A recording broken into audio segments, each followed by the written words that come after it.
All right, we have coming to the stage. Who do we have? We have, are you ready? Where is he?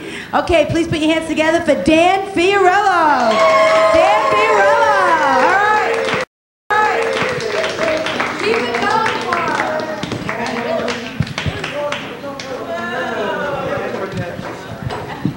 Hi everyone, my name is Dan Fiorella.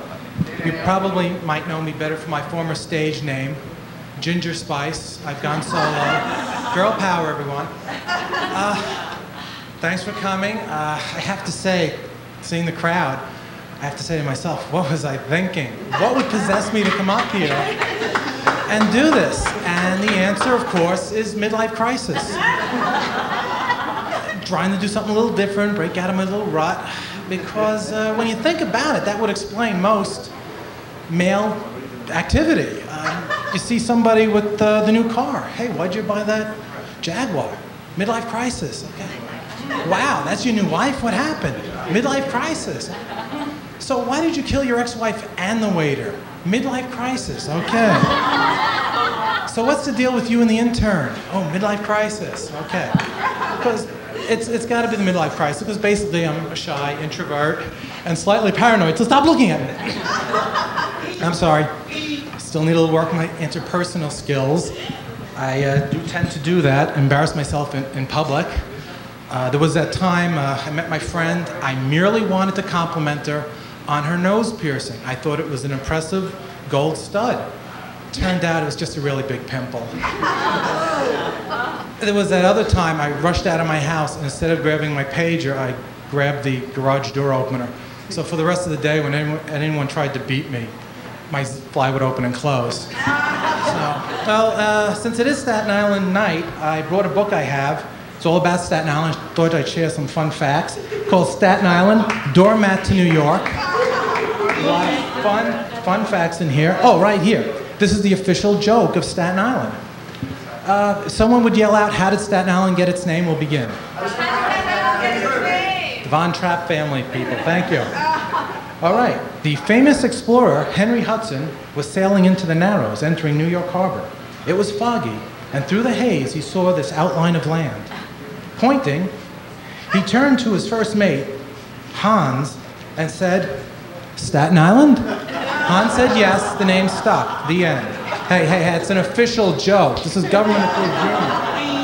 All right, Staten Island was asked to become part of New York City in 1898, 100 years ago. This was so the people of Queens would have someone to make fun of. It's been a lot of changes. Originally, Staten Island was farms, wetlands, forests. Today we have duplexes, cineplexes, multiplexes, and inferiority complexes. Well, you can't blame us. I mean, we're best known for having a garbage dump. I mean, not just any garbage dump.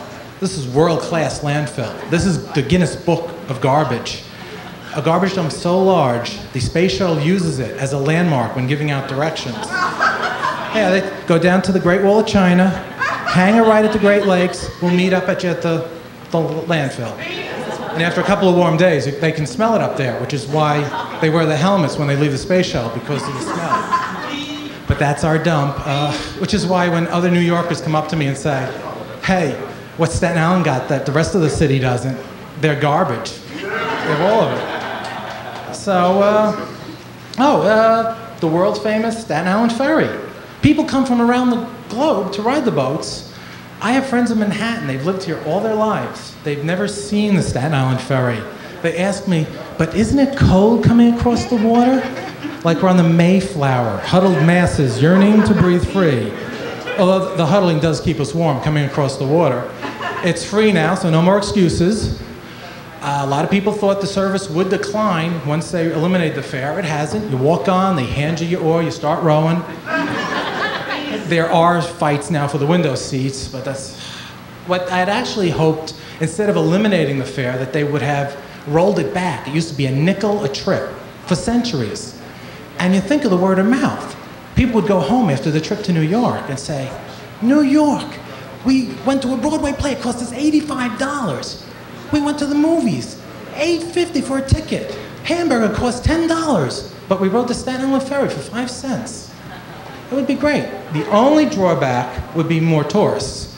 Because you see these people boarding the boats, they think they're going on a great adventure.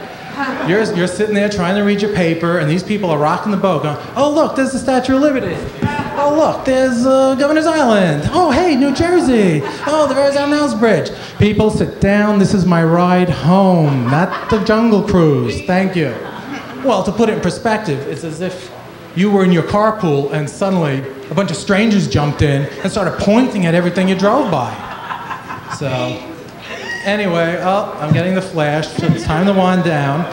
But before I go, I did want to leave you with the dying words of my Uncle Pete. I was visiting him in the hospital. He turned to me, he opened his eyes, and he said, hey, don't play with that knob. Thank you, everyone. You've been most indulgent. Thank you. Good evening.